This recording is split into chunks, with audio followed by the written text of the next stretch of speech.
Amen.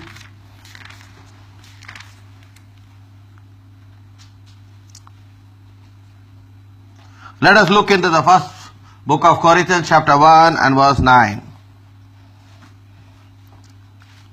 1 Corinthians chapter 1 and verse 9. God is faithful, by whom you are called into the fellowship of His Son Jesus Christ, our Lord.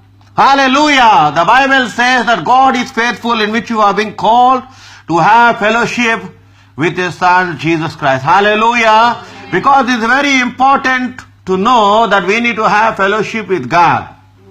There are two fellowships which we need to have. One is a personal fellowship with God, or a personal intimacy with God, and the second fellowship where we gather together in the house. Hallelujah! Amen. And that's what we see, that Adam in the Garden of Eden had a personal fellowship with God. The Bible says that he was able to hear the voice of God. He was able to even, hear the footsteps of God. Amen. But it's only sin that, disconnected the fellowship. And that's why today God wants us to have fellowship through His Son Jesus Christ. Amen. And that's why it is very much important to be in fellowship with God's people. The Bible says that in the Acts of the Apostles that they went house to house breaking of bread, preaching the word of God. You see clearly they had everyday prayer meeting.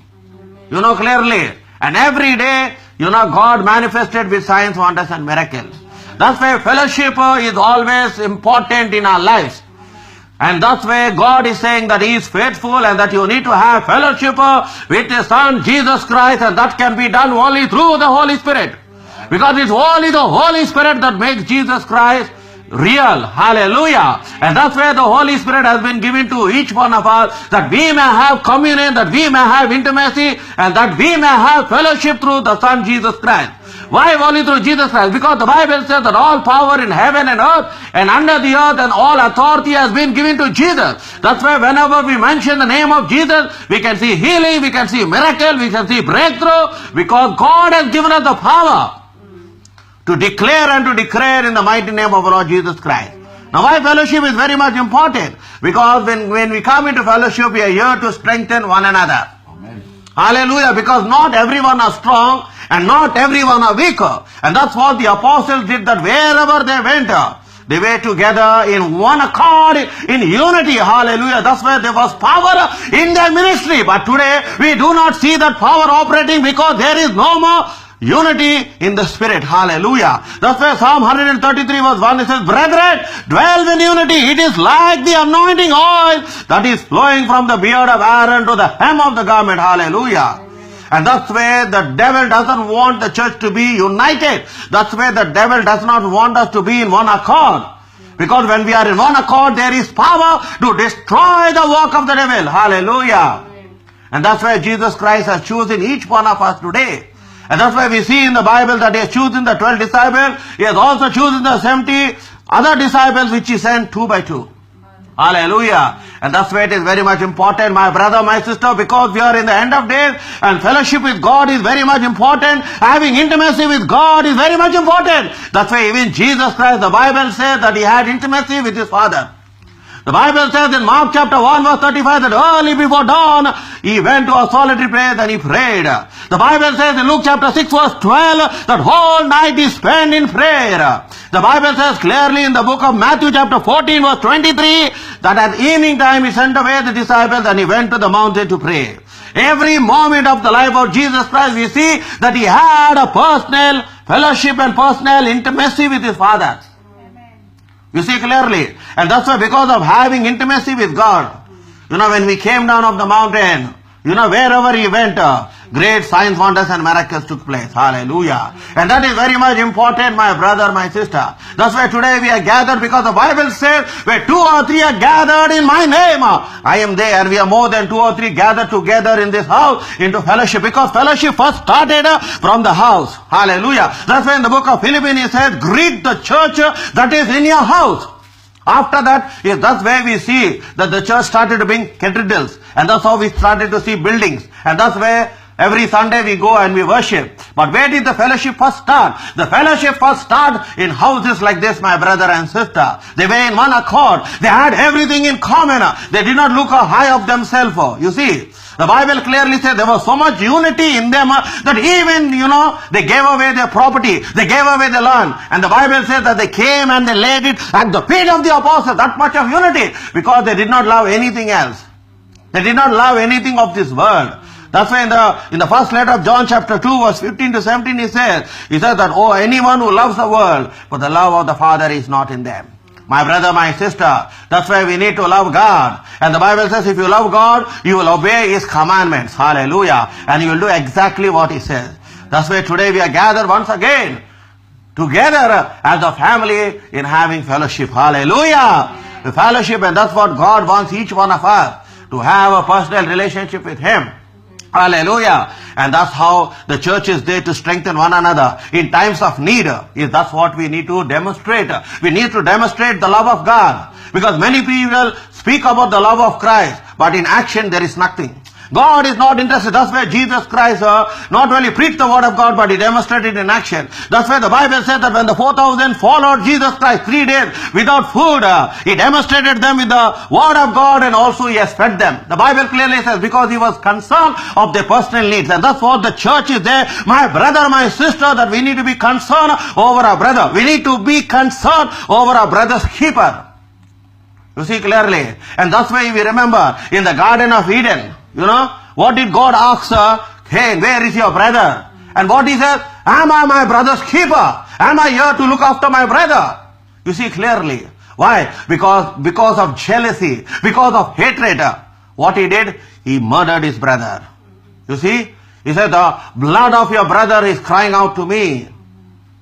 And that's what the word of God says in 1 John chapter 3 verse 15. That whoever hates his brother is a murderer, and he cannot enter the kingdom of God. My brother, my sister. And that's why together, today, we have come together in unity. And we need to be in unity in one accord to do the work of God. Hallelujah. You see, that's why it is very much important to have fellowship. Especially in the last days. Strengthening one another. Strengthening the souls, clearly. So that each one of us enter into the kingdom of God. It is very much important, my brother, that's why to be filled with the Holy Spirit, to move in the power of the Holy Spirit, that whenever there is a brother who is sick, we have to go and pray. That's what the Bible says. In the book of James it says that if anyone is sick, go to take the elders. And what he says? Put oil upon them and pray. For the prayer of a righteous man has power. The Bible clearly says. It is not about ourselves. The church is not about myself. The church is about everyone. Hallelujah. And that's what God wants us to be in fellowship. God wants us to be in union together. In one accord, moved by the Spirit of God. That's where the Bible says, for God is faithful, who He has called to have fellowship with the Son Jesus Christ through the Holy Spirit. Because the Holy Spirit is the one who reveals Jesus Christ to each one of us, my brother and sister. And that's how the power and the authority has been given to us. That's why in the early churches we could see the power demonstrated. They did not have money. They did not have wealth. They did not have education. But the power of God moved in this untrained and unlearned apostles or disciples, because they had the Holy Spirit. Not only did they have the Holy Spirit, there was unity in one accord. Hallelujah. That means they all thought in one mind. That's why the Bible says, let us have the mind of Christ. It's very much important, my brother, my sister, to have the mind of Christ. Hallelujah. That's why the Bible says, for He sacrificed Himself for us. Jesus Christ sacrificed for each one of us by dying on the cross. That's why He said, I no more call you servants, but I call you friends. And He's a friend that lives closer than a brother. Hallelujah. And how did He demonstrate His love? By dying on the cross of Calvary, by shedding His precious blood for you and I. That you and I may be delivered from a sinful nature, may be delivered from our wickedness and from our evil thoughts. Hallelujah. And that we may have fellowship with our Lord and our Savior Jesus Christ. My brother and sister, that's why it is very good. It's very nice for us to have fellowship. On daily basis, it will be more better. And because Bible says that they went house to house, having fellowship and breaking of bread. That means every day they had Holy Communion. Because when you have every day Holy Communion, you have to examine yourself that how you are walking with God. Hallelujah. You see clearly that. And the fear of God was upon their lives. But today we see there is no more fear. There is no more fellowship. People are living however they like. They do not have the fear of God. They are not having the fear if tomorrow Jesus Christ is going to come. Are we ready? Are we ready for the rapture? Are we ready to meet the Lord at the midday, as the word of God says? My brother, my sister, it is time for you and I to be reconciled with Jesus. Hallelujah. It is time for us to come back to the Father, because many of us must be living a prodigal son life or a prodigal daughter's life. And today the Father in His open arms is looking at each one of us. He invites you and me, my brother and sister, that we may have fellowship with His Son Jesus Christ. And that's why the Bible says that Jesus became a mediator between God and man. Hallelujah. He stood in the gap. Instead of you bearing the penalty, instead of you bearing the punishment, it was Jesus who took away your sin by dying on the cross of Calvary, by shedding His precious blood. Hallelujah. That you and I can have fellowship. Hallelujah. With God. It is Jesus who reconciled us back to the Father, hallelujah, by dying on the cross of Calvary, by shedding His precious blood. My brother and sister, today, as we are gathered in this house for a fellowship, it is high time to continue like this, in one accord, in unity, in one spirit, before the coming of our Lord and our Savior Jesus Christ. God bless you. Amen. Father God, we thank You for the day, Lord. Thank You for sending Your children. Lord, thank You for